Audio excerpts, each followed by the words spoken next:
নমস্কার, আমার সঙ্গে দুই দাদাকে দেখতে পাচ্ছেন, কামাল ব্রাদার্স।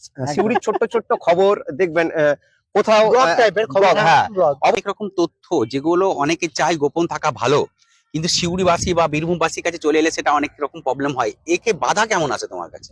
বাধা বলতে রাজনীতি। ফ্রেন্ডস, আজকে আমরা চলে এসেছি সিউড়িতে আবার একটা ব্লগ নিয়ে। তো ব্লগে আমরা অনেক রকম ব্লগ দেখাই। আজকে আমরা দেখাবো, এমন একজনকে দেখাবো যাকে আপনারা সকলেই চিনেন, আর রনে বনে জঙ্গলে সব সময় আপনি তাকে পেয়ে যাবেন। বন্ধুরা, আজকে আপনারা দেখতে পাচ্ছেন খুব পরিচিত একটা মুখ, এবং সিউড়ির খবর তথা বীরভূমের খবরকে হাতের মুঠোয় এনে দিয়েছে একটাই নাম, রাজা হোসেন। শান্তিনিকেতন টিভি বলে তো সবাই চেনেন। মানে কোথায় কি হচ্ছে, রাত্রি 12টা, রাত্রি 2টোর সময় ওকে দেখা যায় লাইভ আড্ডায়, এবং ইনার খবরের জেরে অনেক কিন্তু বদল এনেছে। এটা কিন্তু সব থেকে ভালো আমাদের লেগেছে বা দেখেছে। তাই আজকে কামাল ব্রাদার্স আজকে খুঁজে খুঁজে হঠাৎ করে রাজার সঙ্গে একটা আড্ডা দিয়েছি, এবং রাজা হোসেনের সঙ্গে আড্ডা দিয়ে আমার খুব ভালো লাগছে। সেই আড্ডাটা আপনাদের সামনে আমরা তুলে দেখাচ্ছি। সত্যি তাই, কোনো জায়গায় রাস্তা কিছু গন্ডগোল হচ্ছে, কোনো জায়গায় রাস্তা খারাপ আছে, বা কোনো জায়গায় কোনো কিছু হচ্ছে, এবং সেই ব্যাপারে আমি কিন্তু নিজে একে ফলো করি, এবং আমি অনেক কিছু তথ্য জানতে পেরেছি। কোথায় কি হচ্ছে সব জায়গায় কিন্তু পৌঁছে যায়।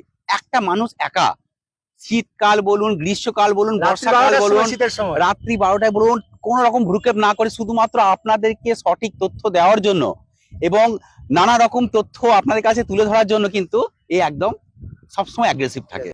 তো রাজা হোসেন বা শান্তিনিকেতন টিভি তো সবারই ইন্টারভিউ নাই, বা সবাইকে তার কাছে কি জিজ্ঞাসা করে। আজকে আমরা কিন্তু ওকে আমরা পেয়েছি, এবং আমরা ওকে কিছু জিজ্ঞাসা করব, যার উত্তরও দেবে। এই যে সিউড়ি মানুষদের জন্য কথা ভেবেছো, বা বীরভূম মানুষের জন্য কথা ভেবেছো, কিছু করার কথা, বা যে তোমার মনে হয়েছে যে অনেক জায়গায় ঠিক সঠিক খবরটা পৌঁছাচ্ছে না, এটা ঠিক কবে থেকে ভাবনাটা আসে? ভাবনাটা আছে আমার ডিসেম্বর মাসে। আমার শরীর খারাপ ছিল, হ্যাঁ, আমি বাড়িতে বেশ কোনো একটা প্রোগ্রাম চলছিল, অনুষ্ঠান, সেটা দেখছিলাম। দেখার সময় কি হয়েছিল, যে আমার ইচ্ছে হয়েছিল যে বীরভূম থেকে আমাকে একটা পেজ তৈরি করতে হবে, যেটা মানুষের কাছে সব খবর পৌঁছাবে। গ্রাউন্ড জিরো থেকে। বড় বড় চ্যানেল কি বড় বড় খবর দেখাতে ব্যস্ত, কিন্তু Right. ছোট্ট ছোট্ট যে খবরগুলো থাকে জেলার, অনেক রকম সমস্যা থাকে, সেই সমস্যাগুলো কিন্তু এখন সোশ্যাল মিডিয়ার যা যুগ, সেভাবে কিন্তু মানুষের হাতের মুঠোয় পৌঁছে যাবে, এবং তৎক্ষণাৎ সেই কাজটা যেন মানুষের কাজটা করে যেন উপকৃত হয়। সেটাই বেশি দেখা মানুষের হেল্পের জন্য মানুষ উপকৃত হবে আমাদের একটা খবরের মাধ্যমে। তাতে আমরা শান্তি পাবো। আমাদের মা বাবা যেটা শিক্ষাটা দিয়ে এসেছে, যে পরোপকারী হয়ে থাকো, পরোপকার করো, সেই কথা চিন্তা ভাবনা করে কিন্তু আমরা চ্যানেলটা করি। তখন তো হয়তো তোমার কাছে এত সাপোর্ট ছিল না। না, এতটাই সাপোর্ট ছিল না আমার। প্রথম থেকে যা ছিল সেটা নিয়ে ঝাঁপিয়ে পড়েছো। একটা মানুষ সবসময় সাপোর্ট করতো, যেটা হলো গোপাল চ্যাটার্জি। আচ্ছা, গোপাল আমাদেরকেও খুব শ্রদ্ধেয় মানুষ ছিল সত্যি। ওনার কথা বা ওনার অনুপ্রেরণাতে আমরাও কিন্তু এই জিনিসগুলো এসেছি, লেখালেখি থেকে আরম্ভ করে এইসব ব্যাপারেও আমরা কিন্তু ওনার সাপোর্ট অনেক পেয়েছিলাম। একটা বীরভূমের আইকন ছিল রিপোর্টার হিসেবে। উনি বেশ জিনিসটাকে শিখিয়ে বুঝিয়ে দিতেন। তার সঙ্গে আরেকজন ক্যামেরা পার্সন ছিলেন এরশাদ, উনিও দিতেন, খুব ভালো সাপোর্ট করে এই ব্যাপারে। আচ্ছা, আরেকটা কথা হচ্ছে যে এই যে ধরো অনেক রকম তথ্য যেগুলো অনেকে চায় গোপন থাকা ভালো, কিন্তু সিউড়িবাসী বা বীরভূমবাসীর কাছে চলে এলে সেটা অনেক রকম প্রবলেম হয়। একে বাধা কেমন আছে তোমার কাছে? বাধা বলতে রাজনীতির ক্ষেত্রে বলি। রাজনীতি, আমি ধরুন কোনো একটা রাজনৈতিক দল, যে কোনো দল হোক, সেই দলের বিরোধিতা করে খবর করছি, বিরোধী নয় খবরটা, কারণ রাজনীতিবিদরা সবসময় চাইবে তাদের নিজেদের চেয়ার বাঁচাতে।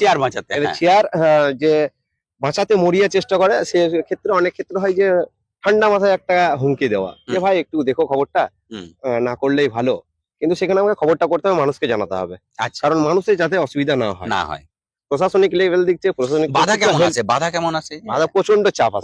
ফোনের পর ফোন, যে ফোনটাকে রিসিভ করে কথা বলা, ট্যাকেল করা। ধরুন কোনো ক্ষেত্রে আমি ছোট্ট একটা কথা বলি, নেতাজি সুভাষচন্দ্র বসু।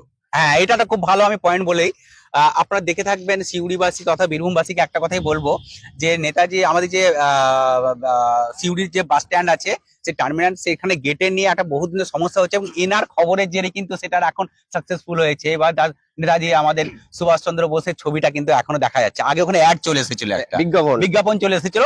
তো আমাদের দেশ নেতা এবং আমাদের নেতা সুভাষচন্দ্র বোসের জায়গায় একটা অ্যাড দিয়ে দেওয়া হয়েছিল, এবং বাস স্ট্যান্ডের নামও নেতাজি সুভাষচন্দ্র বাস স্ট্যান্ড, সেই নামটাকে তুলে দিয়ে অন্য একটা অ্যাডের ছবি দেওয়া হয়েছে।